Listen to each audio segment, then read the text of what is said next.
What's going on, everybody? Mortem here, this time bringing you my next 8 reviews, which is a video I like to make every couple of months to keep people appraised of what I am working on. And with March and April mostly being relatively slow, things are about to start picking back up a little bit ahead of summer, and I figured now would be a good time to go over this, so naturally, here we are. First and foremost, I'm working on The Witcher 2 review, of course, which my first video for went live yesterday, so no need to retread old ground there, just know that I'm working on that one. However, it might take me a little while because there are also a couple of new indie titles releasing this month as well that I want to take a look at, starting with one that launches tomorrow from the time of this video, known as Wartales. This is a game that has actually been in early access for quite some time, but is finally seeing its full 1.0 release, and I would like to take a proper look at it for a review. Though Wartales is a bit different than most games, it is a sort of open sandbox title where we play a mercenary group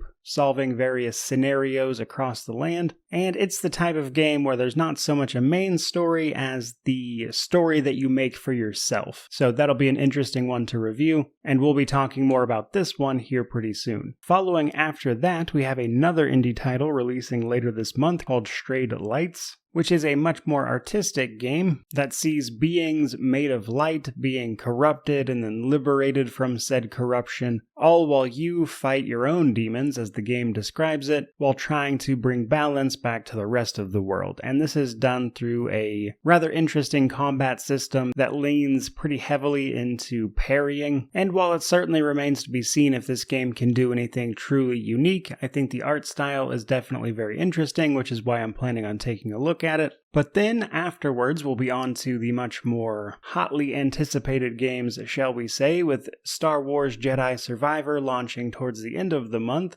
in one of this year's larger releases, as it is the sequel to Fallen Order, which was very positively received. And while that is a great game, I do think it fell flat in a few places, which a sequel is the perfect place to expand upon those things. And they are promising not to actually sort of handicap you from the first game. You'll have all of those force powers you already accumulated right out of the gate, which is certainly a nice touch. But realistically, I think if they can just expand on what the first game did well, it'll probably land pretty well for most people. Shortly after that, just a few days afterwards actually, we have the release of Redfall, the next game from Arcane Studios, which sees us fighting against a legion of vampires in the town of Redfall, in what promises to be an open-world FPS. Now, honestly, a lot of this game gives me Far Cry vibes, obviously with a more fantastical setting, not unlike the Far Cry sort of overhaul DLCs that they put out, like Blood Dragon. But in the case of Redfall, I'm curious if it's going to be able to do enough to differentiate itself from other games, because while I imagine the gameplay will be pretty great, as it tends to be the case with games from Arcane Studios, I'm just very curious if this game's going to be able to set itself apart from other games in this genre, because it looks like it will probably be a lot of fun, but I don't really see a whole lot of unique things outside of the setting, and how deeply they lean into that setting I think will make or break it, but ultimately we shall see. Now, after Redfall at the beginning of the month, May gets much more quiet, at least as far as this channel goes, though there are several big game releases in May. Though as it stands, Redfall is the only one I'm planning on reviewing. Things do of course change, and this is probably where this schedule has the most wiggle room, as I'm not exactly sure what I want to cover in terms of new stuff for May. That said though, sometime in May I plan on checking out Bioshock 2 after having recently played the first one. I'm curious to see the follow-up. I hear it's quite a bit different from the original, with most people praising a DLC that released for the game more so than the game itself. So can't say I know too much about it myself, however, but looking forward to checking it out either way. The other older game that I want to review at this time though is Risen 3, so I can finally finish up all of the Piranha Bytes games, as Risen 3 is the only one I haven't played at this point, and having just played Risen 2, I'm very curious how they managed to wrap up that series, as the difference between Risen 1 and Risen 2 was a mile wide.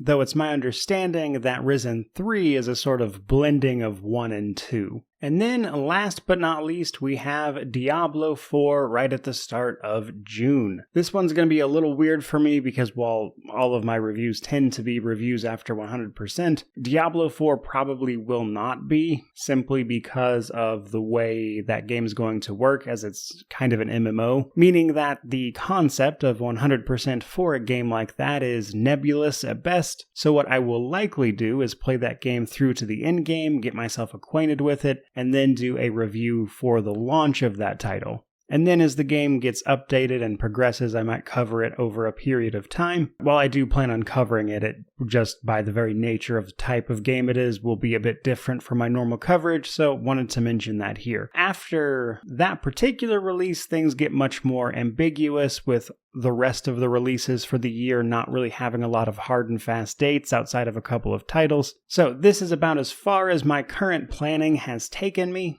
And I certainly hope you're looking forward to checking out some of these games as I review them. So if you're looking forward to any of them, don't forget to like, comment, subscribe, all that YouTube jazz. But regardless of any of that, truly, just thank you so much for watching. I really do appreciate it. May you wander in wisdom and have an amazing day.